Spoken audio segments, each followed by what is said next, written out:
Child, I see your tears. I know those fears. So This Life is a song I actually wrote for my sister for her birthday a couple of years ago, and she was going through quite a difficult time. So it was sort of a song I wanted to write to encourage her.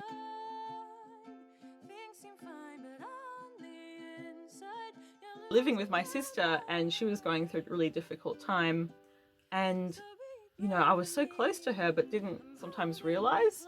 And so the song is kind of about how Jesus sees the way that often what's going on the outside of us can seem like we're okay, we're fine, but internally we can be struggling. The song, This Life, I guess it holds two comforts and hope that I have with my Christian faith that I wanted to encourage my sister with.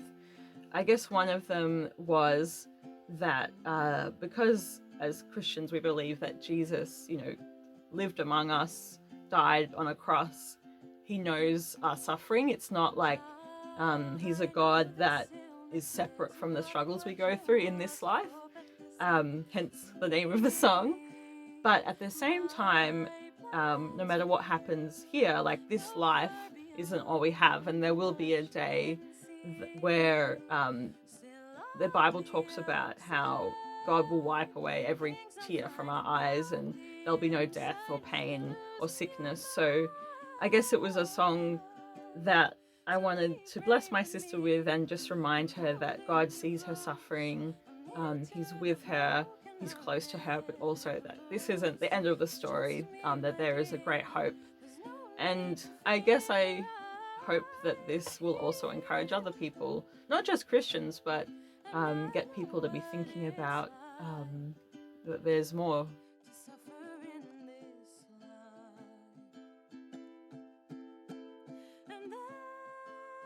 So even though this is a song for my sister, of course, probably a lot of my own life experience comes through. So basically, I think it's something most of us can relate to, especially those that struggle with mental health. Often what we see on the surface of people is not what they're experiencing deep down. So for a lot of people, they might be struggling, but they put on a brave face.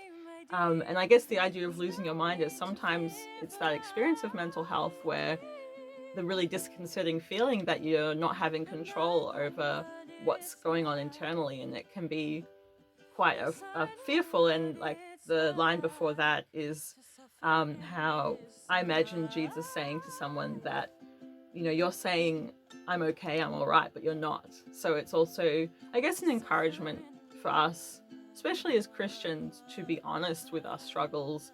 I think that sometimes in our society, but particularly sometimes in the church, people are afraid to be vulnerable with their mental health struggles. And so I think this is a line that hopefully bring comfort to people that that they're not alone in that internal struggle, but that also hopefully that they will share, and that God sees them in that.